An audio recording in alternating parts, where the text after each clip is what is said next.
people have remained, enormous numbers of our fellow countrymen have remained trapped in multiple deprivation. And that is... I think there's a very optimistic mood in the Conservative Party, but my speech today was saying that we can afford to be a bit bolder perhaps, because with a change in mood, there's a mood to be harnessed. So we've been a bit knocked on the head for 10 years. I want to see greater respect for the professional judgment of police officers on the front line.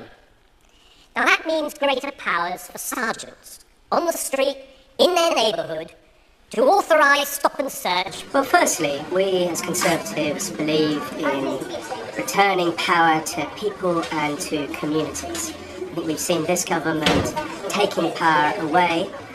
And actually, what I'm talking about today was Gordon Brown's own decision some 2 years ago in one of his last budgets as Chancellor. It was he who decided to put this money into the British team.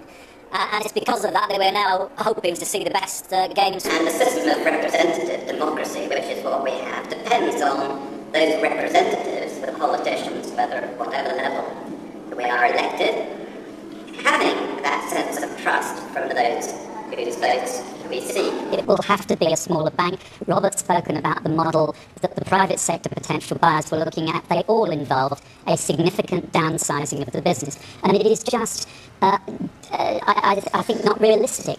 And what concerns me is that the more and more rights we take away from parents and say, it's not for you to teach your kids that, we will teach it at school, the more and more parents will say, fine, we don't take the responsibility. There's a kind of view that tackling climate change is somehow going to be complex and painful. Actually, there's a huge number of simple things that we could all do and businesses could do, which not only help save the planet, but help save money. Did you know that on Friday, October the 3rd, about 500 business executives, many of them chief executives, are going to be sleeping out, sleeping rough.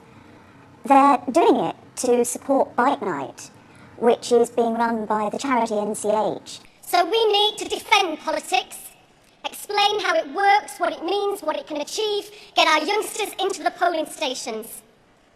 And when we talk about localism, or social enterprises, or regeneration, because the topics have covered everything from the third runway at Heathrow to Sarah Palin's wardrobe and some fairly intense discussions on the economy. The clock is running out again for Darfur. Once more people are dying, the peacekeeping operation is breaking down, the government is not listening to international pressure. So my answer is I'm not going to be the shadow chancellor most unlikely. And given the state of public finances, I don't see this being knocked back. It's just politically not on the radar. The trick then is to bring the costs. We are here to serve, and those who need our help the most are those in our society who have least. I am convinced that we desperately need new leadership for new challenges. You have to remember, Noel, that the Prime Minister actually set out initially to achieve a cross-party consensus. We would prefer yesterday to have had no vote at all on this issue, that there had actually been in the House a consensus.